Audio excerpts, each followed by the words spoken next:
Olá! No programa de hoje, o tema abordado é cidadania. Você é cidadão? Cidadã? Tem certeza?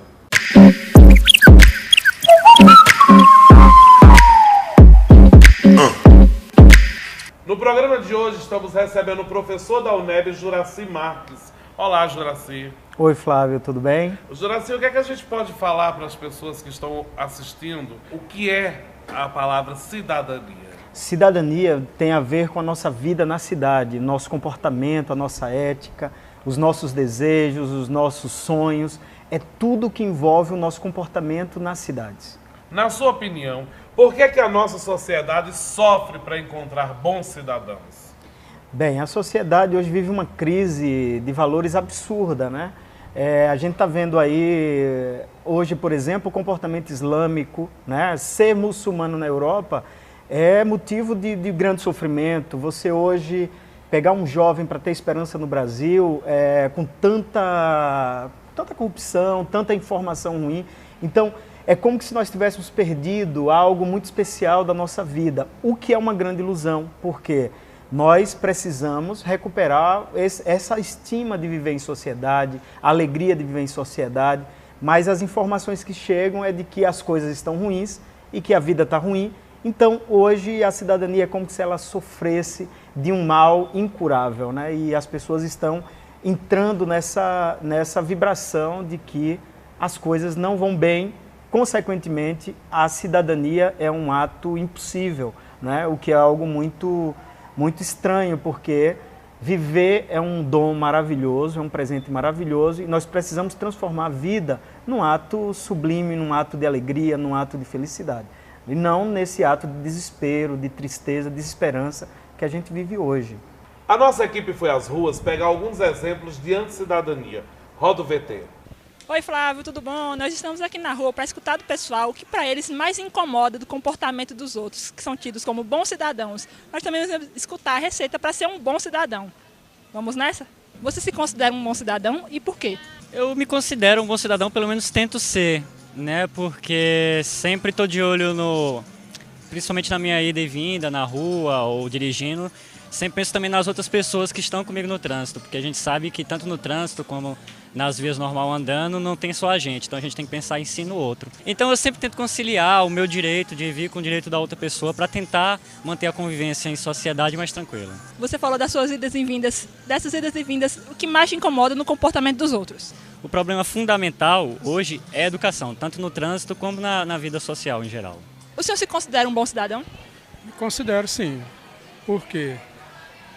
Procuro manter o respeito. Eu entendo que o meu direito começa onde termina o direito da outra pessoa, entendeu? Em todos os sentidos. E o que para o senhor mais incomoda no comportamento dos outros? Se eu está andando pela rua, o que mais incomoda em relação a ser bom cidadão? Olha, me incomoda, por exemplo, a questão da educação no trânsito. É muito comum na faixa de pedestre, às vezes o motorista ele não para de imediato quando o pedestre quer passar, entendeu? Eu mesmo procuro parar em todas e eu gosto de aplaudir quem faz isso, entendeu? Outra coisa é a questão de jogar lixo na rua. Muitas vezes a gente anda um pedação, uma longa distância, com um pedaço de papel na mão, no bolso, para não jogar na rua. Tudo isso é questão de cidadania. Você se considera uma boa cidadã? Eu me considero sim uma boa cidadã e também uma boa mãe, que é importante para ser cidadã ter uma educação doméstica boa. Então eu tenho certeza que eu sou uma boa cidadã. E o que para você, o que mais incomoda quando você está na rua, passando assim, o que mais te incomoda do comportamento dos outros? A coisa mais estressante, que chega a tremer de indignação, é quando você vê um idoso que não consegue atravessar a rua, ou quando tu vê uma pessoa empurrando o carrinho de bebê, que alguém parou o carro no degrau que é para ela subir o carrinho, ou com uma cadeira de rodas. E isso é de tremer, porque a pessoa que parou o carro, ela viu que tem ali a elevação para subir um carrinho, uma cadeira de rodas, alguém de moleta, ou alguém até que possa não ser especial, mas pode estar naquele momento. Outra coisa terrível é quando você vê ou uma gestante ou um idoso no ônibus, aí tem uma criança, alguns estudantes assim que vêm sentados e ficam meio que fingindo que não lhe viu para você vir em pé. A estrada inteira. E o que fala educação doméstica? Às vezes vem com a mãe ou com uma pessoa responsável que segura a mão para a criança não levantar, o que deveria ensinar a criança. A gente não tem educação doméstica e a gente tem a tendência a ser um cidadão em virtude disso. Você se considera um bom cidadão? Sim, com certeza, porque a cidadania faz parte da sociedade. Portanto, todas aquelas pessoas que se consideram cidadão produzem um Brasil melhor. E para você, o que é ser um bom cidadão? Ser um bom cidadão é respeitar um aos outros e ser digno de si mesmo. A cidadania está ligada a direitos, mas nem todo mundo conhece os seus direitos. Isso atrapalha em sermos bons cidadãos?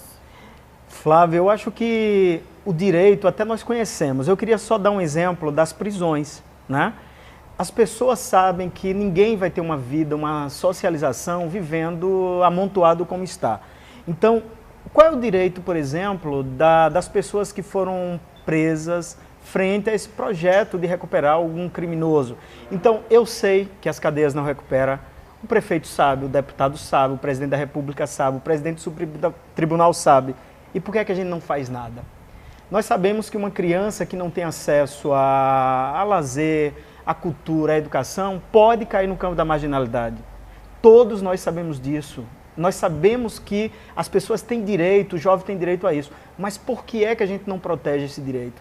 Então, saber sobre o direito não é necessariamente a grande questão da cidadania. Nós precisamos de algo diferente para que a cidadania ela aconteça, né? Ela, de fato, tenha uma ressonância na vida das pessoas, né? Então, eu acho que conhecer o direito não é a grande questão, ter direito também não é a grande questão. É a gente, na prática, efetivar esses direitos. Por exemplo, não temos dinheiro para muitas coisas. Por exemplo, por que nas periferias nós não temos cinema, né? Não temos teatro, dança, música, parques? Porque não tem dinheiro. Para fazer a Copa do Mundo nós tivemos um volume de dinheiro absurdo. Então me parece que a cidadania ela corre um sério risco, né? Que é o uso que quem está no poder faz do que é o nosso direito. Né? Então, no caso do Brasil em particular, nós vivemos assim um abandono absurdo com o direito do cidadão e da cidadã. Eu diria que hoje, parte do que nós precisamos para desenvolver a cidadania de crianças e jovens e dos adultos e dos velhos está sendo refém de uma lógica de sociedade que está muito mais atrelado a uma lógica de poder corrupto, né? Quanto do dinheiro está sendo desviado e que poderia estar ajudando essas crianças no seu processo de desenvolvimento do seu comportamento social, né? Então, direito temos, leis temos, mas falta no país uma lógica para a efetivação desse direito. No caso, o dever deles de cumprir. Exatamente. Agora, por que não se cumpre? Só porque eles não fazem? Não. O cidadão brasileiro, tão omisso, nós estamos passivos diante de muitas coisas, né? Então, apesar de nós termos tido fenômenos como ir para as ruas, tirar o colo, né? Ou os black blocs que recentemente tiveram as ruas, os jovens, esses comportamentos sociais explosivos, eles até impressionam, mas depois cessam. A cidadania, ela é um exercício cotidiano. O cidadão precisa fazer do seu cotidiano um ato de cobrança dos seus direitos. Né? Isso são todos os dias. E nós não temos que brigar apenas para assegurar que um idoso tenha direito a um assento no ônibus. A gente precisa estar juntos para assegurar que ele tem direito à saúde, à educação. A gente precisa brigar para que os nossos jovens tenham acesso à dança, ao teatro, ao cinema, à música. Arte, esporte, né? Lazer em geral. Exatamente. Então, acho que se a gente ainda continuar com o comportamento de, na explosão, exigir algo e depois se acalmar, não há a efetivação da nossa cidadania. O cidadão ele precisa fazer do seu ato, né, cotidiano uma exigência da sua qualidade de vida. Né? Então, me parece que a cidadania, o exercício tem que ser como tomar água, ler um livro, caminhar, ter contato com o sol. Então, não, contato com o sol não. Tá muito quente, né? Não, esquece essa parte. Contato com o sol de jeito nenhum, esquece isso. Professor, até que ponto esse jeitinho brasileiro atrapalha a cidadania? Bem, o jeitinho brasileiro é conhecido no mundo inteiro, né? Eu já tive a oportunidade de sair para alguns países e sempre nos conhece com esse jeitinho, né? Até em alguns momentos assusta, em alguns lugares é tido como um comportamento de uma esperteza que chega a beirar a desonestidade. Em outros lugares é valorizado como um jeito criativo, alegre de encarar as dificuldades da vida, né? Mas o povo brasileiro, ele me parece que é um povo que tem uma grande qualidade e um grande defeito.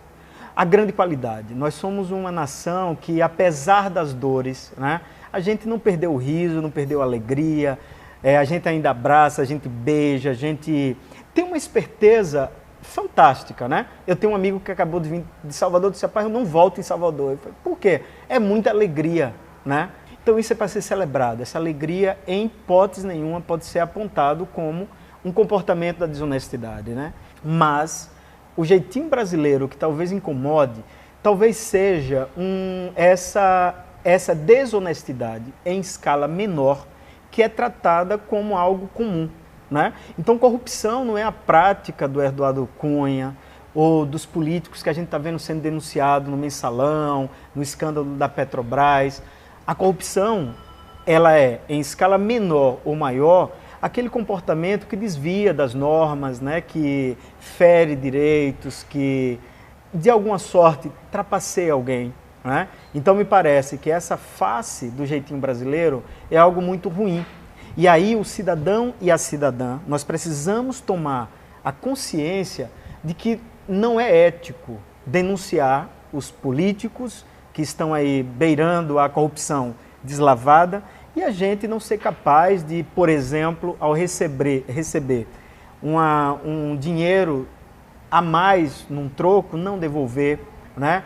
Cortar uma fila para pedir um amigo para pagar a sua conta, ultrapassar pela direita.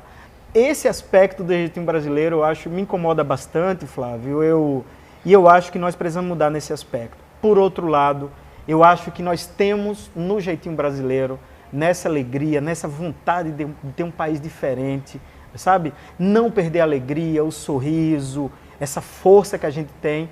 Isso que é o nosso jeito brasileiro, de fato, isso a gente não pode perder nunca. O que você é quando ninguém está te olhando? A nossa repórter Maria Yamakawa foi às ruas colher, claro, as dúvidas e perguntas da sociedade. Roda. A gente sabe que o Brasil tem um histórico de corrupção, né, desde a época que era colônia de Portugal. Então, essa história corrupta, ela também acabou se tornando uma herança nos dias de hoje. Hoje a corrupção no Brasil é um problema cultural por conta do histórico do país. Eu não acho que a corrupção seja uma coisa cultural do povo brasileiro. Essa história, ela tem dois motivos. O primeiro é que a gente fala que para o Brasil veio criminosos, etc, etc, etc. O Brasil recebeu na história de recepção de imigrantes pessoas que na Europa foram tratados como condenados. Vieram ciganos, vieram judeus, vieram e outros povos que no nosso país vieram pagar penas tal. São os degredados, como a gente conhece, né? E se supõe a isso a história de que a base da sociedade ela é uma base corrupta. Gente, o povo brasileiro é um povo que tem uma alma extraordinária. Quem conhece o povo indígena sabe da alegria, do processo de humanização, da relação de respeito com a terra, com o corpo, com a vida do nosso povo indígena que nós temos. A base é isso, né? Nós recebemos o povo negro, que é um povo que tem um respeito muito grande pelos rios, pelas matas, pelas florestas, pelo corpo, né? Então, a constituição da sociedade brasileira, ela é múltipla. E a corrupção, ela não tem a ver, na minha concepção, com essa base formativa da nossa sociedade. Eu queria saber do convidado no estúdio se é possível, o que é possível fazer para que possamos ter estudantes e uma sociedade jovem, cidadã de fato, que não seja no discurso, mas na prática, no dia a dia, em todos os lugares da nossa cidade. Bem, que pergunta interessante, porque eu acho a juventude, assim, a juventude ela é bonita. Eu tenho essa mania de admirar a juventude brasileira, né? Ela é inteligente, ela é criativa, esteticamente um corpo maravilhoso, né? Corpos, alguns tatuados, outro usando piercing, outro não usa isso. Então a juventude brasileira é uma juventude bonita e que traz a marca da esperança, da alegria. Eles têm mostrado nas ruas como a juventude pode fazer a diferença, né? Nós temos visto aí, desde os primeiros escândalos de corrupção no nosso país, a juventude mostrando a cara, tirando o presidente, questionando estruturas de poder, de violência. Então, indiscutivelmente, a juventude ela é portadora da grande esperança de transformação no nosso país. Óbvio que nós precisamos alimentar essa juventude com as coisas que ela merece, né?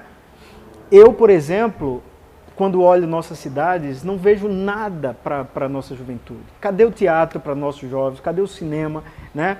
Cadê a boa música? Cadê a dança? Cadê o hip hop? Cadê as ferramentas para que essa juventude se alimente dessa esperança? Então, nós, cidadãos e cidadãs, precisamos proteger os nossos jovens, porque, de fato, eles portam a esperança. E eu tenho uma mania de ficar admirando e também, quando possível, participar, porque são jovens bonitos, jovens inteligentes, jovens criativos, e que eu não tenho a menor dúvida, a história do Brasil, a história de mudança do nosso país vai passar pela mão da nossa juventude. Isso, indiscutivelmente, é o que eu penso e acredito, e tenho esperança. Por que nos transformamos quando sentamos em frente ao volante de um veículo ou na frente de um computador? Olha, Flávia, eu acho impressionante. Eu sou psicanalista também e uma coisa que me chama muita atenção no comportamento, você já percebeu, quando a gente bota um óculos escuro, algo muda, né? É como se a gente se protegesse de alguma coisa, né? Talvez a blindagem de um carro também transforme algo em nós. E mais do que isso, o que é mais impressionante, quando a gente está atrás de uma tela do iPhone, de um computador, essas figuras se transformam totalmente. Mudam. Loiro, e aí negro. entra um jogo do comportamento humano que é bastante interessante. Quando esse comportamento ele está dentro da individualidade, que envolve a sexualidade, por exemplo, né, e que é uma coisa muito particular, do jogo de sedução, de paquera, que não envolva crimes, como é o caso da pedofilia e outras práticas que estão tipificadas como crime, esse jogo, essa transformação é para tamponar o vazio que cada um vive, né? Os medos que cada um tem, as frustrações, as dificuldades e tal. Mas quando essas práticas violam direitos, quando elas, o nosso comportamento transgride, né? E aí nós temos um grande problema. Mas eu acho que o comportamento transformado, se a gente pudesse pensar assim, no carro, é impressionante, primeiro, a violência das pessoas no trânsito hoje, né? Aí a gente pergunta por quê? É porque um ser humano... hoje, as cidades que cresceu a tal ponto, Flávio, pegar um trânsito de 2, 3 horas, uma pessoa que já está altamente marcado por essa crise que a gente vive e tal, então nós temos um descompasso ali. Então, o que muda nas pessoas é o que está dentro delas, e na verdade não é uma mudança. Algo que está dentro sai, infelizmente, num trânsito, às vezes sai uma pessoa agressiva, um comportamento estúpido, uma prática que fere, intolerância e tal. Então, a gente precisa, eu sempre defendo o seguinte, nós chegamos numa fase que precisamos cuidar da gente, para que o motorista seja um motorista sério, um cidadão com práticas sociais aceitáveis. Que um jovem que esteja fazendo uso das redes sociais faça isso de forma séria e tal. Então, me parece que nós precisamos cuidar da alma das pessoas, né? Porque não é que se transforma, algo sai. Infelizmente, o que está saindo é um ser humano que está, eu diria, bem descompassado, marcado por uma civilização que está dando indícios de que algo está errado entre nós. O Rivotril é o remédio mais consumido do mundo. As pessoas estão tomando ansiolíticos, antidepressivos. Por que isso, né? A gente está precisando cuidar das pessoas e me parece que a cidade, que deveria ser um lugar de prazer, né, onde cada um de nós pudéssemos viver a nossa vida de forma saudável, a gente está, infelizmente, vivendo algo não saudável. E isso aparece atrás de um óculos escuro, atrás de uma lataria de um carro e atrás de um computador. O que você é quando ninguém está te olhando? Se você conseguir responder isso, o programa de hoje foi show, né? Professor? Isso aí, Flávio. E a gente volta sempre. Primeiro, porque você quer. E segundo, porque a gente fala sério. Beijo. Tô besta. O Brasil tem corrupção, criatura? Tem. A nossa repórter Maria Yamakawa. Yamakawa, certo? Acertei! Colar na prova da escola é cidadania? Não, não. Olha, meus alunos, a maioria que eu fico assim olhando, todo aluno cola, né? Mas eu acho que... E o professor que deixou o aluno colar também não é cidadania? Não é cidadania. É cidadania? Não, não, não. Acho que tem que mudar esse comportamento. Né? Eu acho que uma das coisas mais difíceis do mundo é aprender a ser cidadão. Acho que eu não sou, não. Eu erro pra caramba. Você faz alguma coisa assim quando está sozinho, Flávio? Não, quando você está sozinho, que ninguém está te vendo, quem é você? É... Eu sou Flávio Henrique.